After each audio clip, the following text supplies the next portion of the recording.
pode ser que uma história seja uma versão exagerada da realidade, tão intensamente testemunhada, tão engraçada, que ao mesmo tempo em que sentimos a dor da história, sentimos também um prazer paradoxal com o modo como ela é narrada.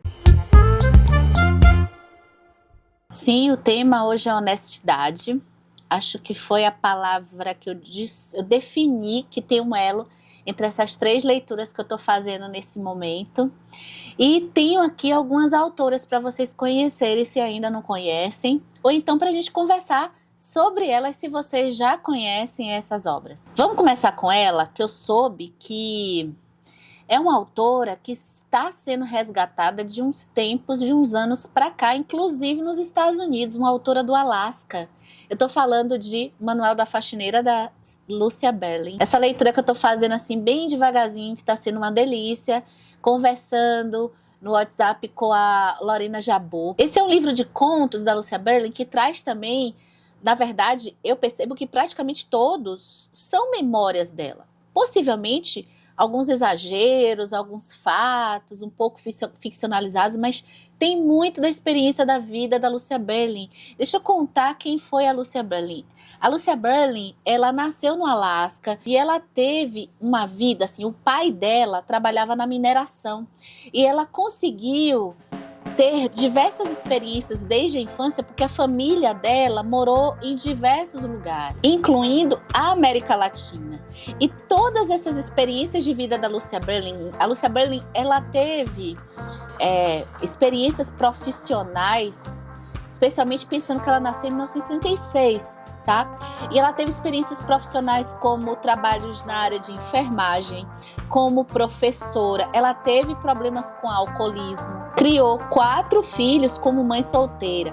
E a gente vai perceber aqui nos contos de Manual da Faxineira o quanto que essa versatilidade e essa circulação em diversos espaços, com diversos tipos de pessoas diferentes, traz um repertório e uma honestidade de pensar suas próprias ações e as coisas que aconteceu na sua vida de um jeito assim que eu não vi ainda na literatura. Pobreza, dilemas com relação à maternidade, dificuldades financeiras complicadas, relações humanas, vício, a própria sensação do corpo diante do vício e diante da culpa em relação a ser a responsável pela criação dos filhos.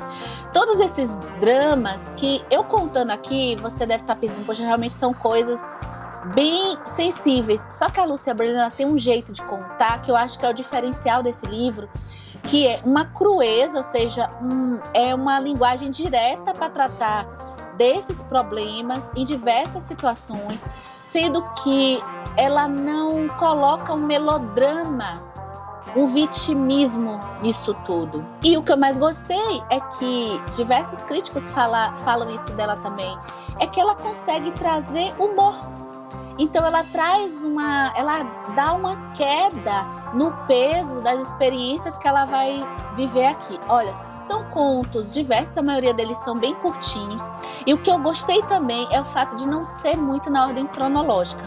Então a gente vai montando um pouco a vida dela na nossa cabeça. Ela pode passar de um período em que ela já está mais amadurecida, na sua faixa dos 40 anos, a retornar à sua infância, a ela jovenzinha, esses personagens que estão também no âmbito da família dela aparecem em um conto, ficam sem aparecer e retornam em outros. Alguns exemplos de contos aqui, como por exemplo o conto El Chin, em que ela vai trazer a experiência dentro de sala de aula. Eu amei a forma como ela tratou a ambiguidade, a complexidade de pensar uma estrutura escolar em que ela não é uma escola cristã, em que a gerência e o principal corpo de professores são freiras.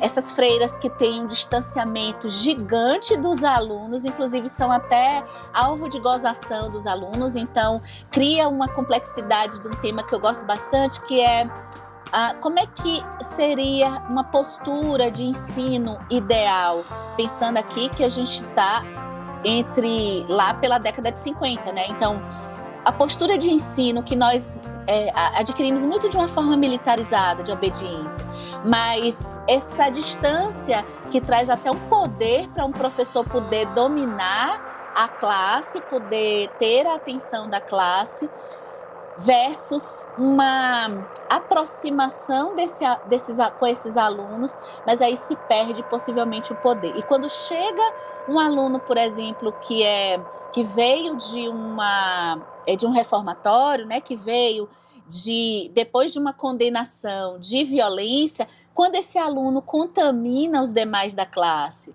esse dilema de como lidar com essas situações dentro de sala de aula. Outro conto, por exemplo, acho que talvez o meu preferido, tem um conto Manual da Faxineira, que carrega o título do livro, que é sensacional, mas eu quero falar de Mordida de Tigre. Eu comentei com a Lorena, Mordida de Tigre me pegou. Ainda faltam ler alguns contos, não cheguei nem na metade ainda, mas o Mordida de Tigre, ele é um conto que a gente é apresentado pela primeira vez, a prima da Lúcia Berling, que para mim está sendo, acho que dos familiares dela, a minha personagem, digamos assim, a mais divertida, que é a Bela.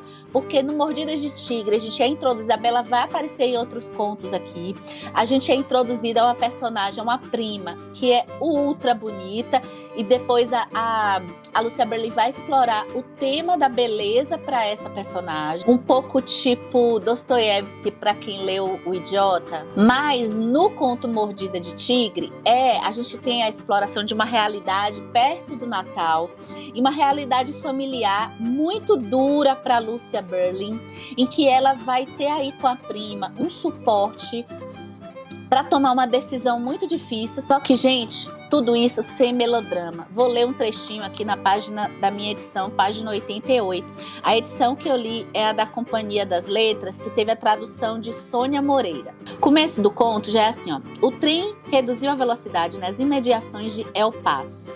Eu não acordei o meu neném. A Berling não precisa falar muito para trazer a situação que a gente já fica um pouco tensa, né? Principalmente mulheres. Porque ela está com o neném. Então, ela não está sozinha, está com o filho recém-nascido. E tudo que ela vai passar tem um peso ainda maior a gente saber que ela está com o neném. Aí mais pra frente tem a parte que ela encontra a prima. Mas o sorriso dela, não era a sua risada. Uma risada melancólica, gurutal e cascateante que captava a alegria, deixava implícita a tristeza que existe em toda alegria e ao mesmo tempo zombava dela. Aí a Bela vai falar com ela: antes de mais nada, preciso te avisar que está tendo uma grande escassez de alegria natalina lá em casa. O tio John chega depois de amanhã, véspera de Natal, graças a Deus. Mary, a sua mãe, e a minha começaram a beber e a brigar assim que se viram. A mamãe subiu no telhado da garagem e se recusa a descer. E a sua mãe cortou os pulsos. Quero destacar também todos os contos que a Lúcia Berling vai narrar a experiência dentro de hospitais, trabalhando em setores de emergência, nessa atividade ligada à enfermagem. Não ficou muito claro se era enfermeira ou auxiliar técnica de enfermagem, mas a forma que ela trata os problemas na realidade, como que testemunhar diversas situações horrorosas ligadas à saúde, e pelo olhar da Berling, traz um amadurecimento muito forte e uma percepção, muitas vezes, fria das situações de saúde humanas. Agora, o mais precioso de tudo, que é um tema que acho que está muito próximo de mim, porque recentemente eu li A Montanha Mágica do Thomas Mann, é a questão da utilização, de como essas pessoas que trabalham ali no dia a dia percebem o quanto que a doença, muitas vezes, ela é utilizada como muleta para carências afetivas, né? O fato de se estar doente, muitas vezes, traz revelações ou traz uma espécie de prazer, digamos assim, porque é um momento que se está sendo cuidado e que muitas vezes ela trata até isso com humor. Pessoas fortes, homens fortes, meio brutamontes, regridem a uma coisa meio infantil, de criança, querendo um cuidado de uma mulher. É por isso que acho que eu já estou começando o ano lendo os melhores de 2025, hein, gente?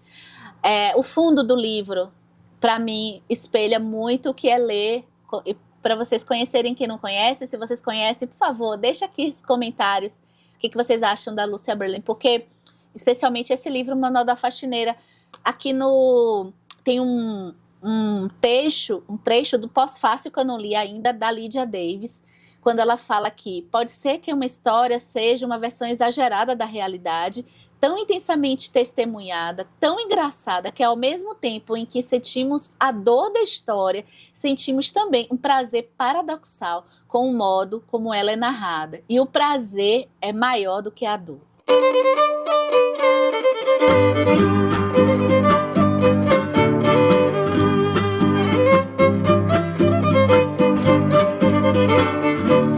Aqui no canal eu comentei do meu encantamento quando eu conheci a Deborah Levy, essa escritora sul-africana que produziu, depois se mudou para a Inglaterra com Coisas que Não Quero Saber. E que depois eu fui ler que a Deborah Levy, ela mesma disse que escreveu esse livro para tratar de coisas que muitas vezes a gente já sabe, há muitos anos, mas são coisas tão duras. Eu acho que a gente conversou um pouco sobre isso no Memória do Subsolo, do Dostoiévski, né? São coisas tão duras que é melhor a gente inconscientemente sente que é melhor a gente não saber e a gente nega a vida toda. Mas no fundo a gente já sabe, e já sabe há muito tempo. Só que aí, nesse começo de 2025, eu terminei recentemente, eu queria fazer das leituras em andamento, mas eu acabei terminando ontem, é uma espécie de continuação dessa memória autoficcional, eu posso dizer, não memórias, da Deborah Levy. No primeiro foi quando ela se questiona, quando foi que ela passou a querer ser escritora, quando foi que foi plantada a necessidade dela se transformar numa escritora. E tem a ver com voz, com fala, é muito bonito. Bonito, triste também, né? E nesse livro aqui, que seria o segundo dessa trilogia que ela se propõe a escrever, ela vai tratar ali quando ela tinha uns 50 anos, em que ela dissolve um casamento duradouro que ela teve. E ela vai se divorciar e recomeçar uma vida, dessa vez sozinha, depois de tantos anos em que ela viveu com um companheiro. A frase que carrega ambos os livros da Deborah Levy é introspecção. Uma introspecção tão necessária para fazer relações da memória da sua vida com objetos. Eu acho que a parte máxima que me fez me apaixonar pela escrita da Deborah Levy, é como ela pega as memórias que ela vai contar pra gente. Não é tão importante o que acontece com ela, mas as relações que ela faz com o que está acontecendo com ela. Que muitas vezes são coisas banais, cotidianas. Desde a montar um estante num apartamento novo que ela está morando, num lugar que ela vai montar para ser seu escritório, para ela escrever. E a correlação com muitos objetos, as suas emoções. Ela está conectando, muitas vezes, até uma rua que ela está andando com as suas emoções. Eu queria aprender a fazer isso, gente. Eu acho isso fenomenal. Me conta se vocês gostam dessas coisas. A minha edição é da Editora Autêntica Contemporânea. Ela foi traduzida por Adriana Lisboa e eu vou para a página 26. Os sapatos tinham sido presente do meu melhor amigo, que achava que eu precisava de algum isolamento, nas palavras dele. O que talvez seja um termo usado pelos encanadores para descobrir algo que está exposto e desprotegido.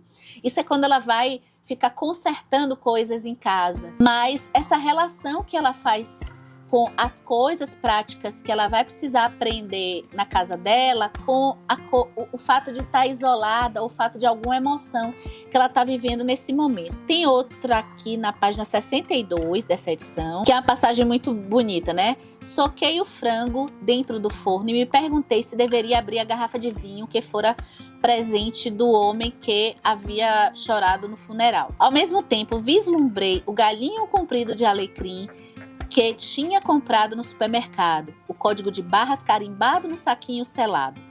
O alecrim era a erva da recordação. Mas tudo o que eu queria era esquecer. Na casa da família, tinha plantado alecrim na parte mais ensolarada do jardim. Ele havia crescido e se tornado um opulento arbusto com flores de um azul violáceo. O raminho solitário diante de mim era uma bala que mirava ao passado. Custo de Vida é um livro sobre reconstrução. Se você gosta desse tema, procura esse livro aqui. Eu acho que não precisaria ler Coisas que Não Quero Saber, não, até porque ela só menciona rapidinho ele, não tem uma ligação direta com o primeiro livro, mas fica você sabendo que tem essa estrutura que a Débora Levi montou aqui. Agora, sabe a reconstrução, quando nós, pode ser em outras situações, né? Não necessariamente um divórcio, uma mudança, alguma coisa assim, em que nós temos que nos voltar para nós mesmos. E, naturalmente, eu acredito que a gente vai passar por mudanças emocionais intensas. E é esse processo de passagem de mudanças, de novas reconfigurações de pensamento, que esse livro se comporta. Ainda tem mais um tema aqui bem forte e bonito, a forma que ela trata, que é a morte da sua mãe, nesse período que ela estava se refazendo. O título Custo de Vida é interessante, eu estava pensando aqui sobre ele, porque ele vai exatamente com o livro pensando numa parte prática, de se refazer com uma renda diferente. Você tem um casal que tem uma renda ali junto e agora existe essa composição e sustento sozinha, só que também existe um custo emocional dessa reconstrução e um custo psicológico.